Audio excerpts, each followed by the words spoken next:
Any questions? Anybody wondering why they're here? Anybody not know why they're here? Anybody not want to be here? Outstanding. All right.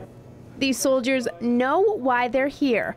They're part of 38 Canadian Brigade's specialized group called the Arctic Response Company Group, or more commonly known as the ARC-G. This bag's really good for keeping snow off of your tools, keeping them organized, and so you know when something's missing. They're trained to carry out duties in extremely cold temperatures in remote areas of Canada's Arctic. They can strap it down tight.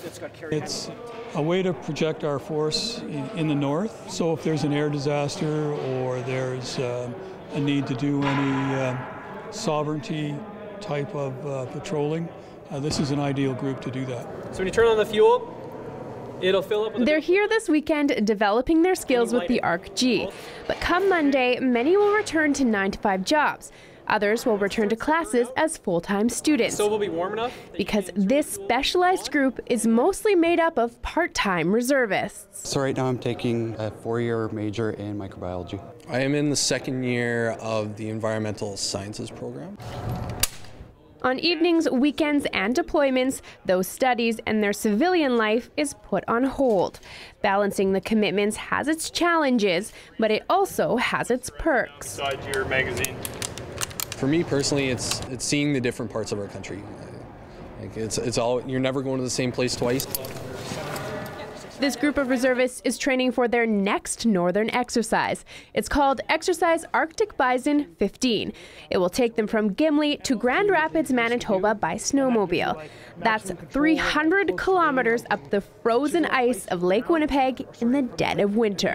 This particular exercise is going to be in support of some other government departments that are investigating an airplane crash at the north end of Lake Winnipeg, and there's snowstorms, there's no way to get there, and the military has been asked to assist in securing the site and getting some other people into and out of the site. Soldiers must hone their individual and collective skills leading up to the major exercise. It starts here at Minto Armories in Winnipeg. This is the first of 3 gateway exercises that will prepare them to head up Lake Winnipeg in February. And you're going to pull down as hard as you can on the pump, okay?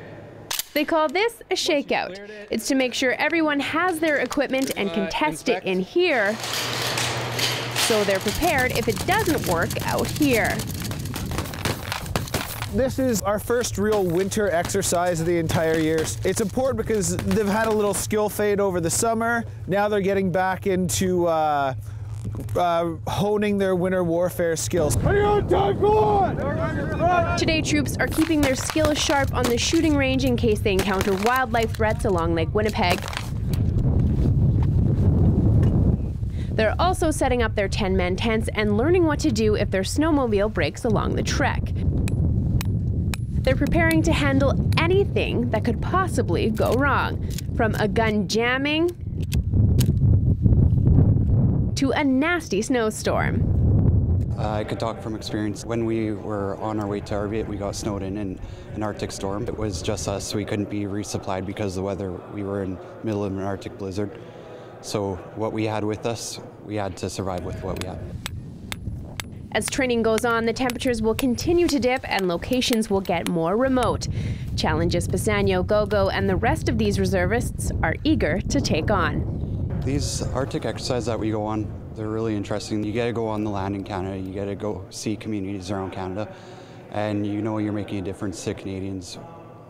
Canadians get to see us in their communities, and I think they're happy about that. For Go Winnipeg, I'm Jessica Cable.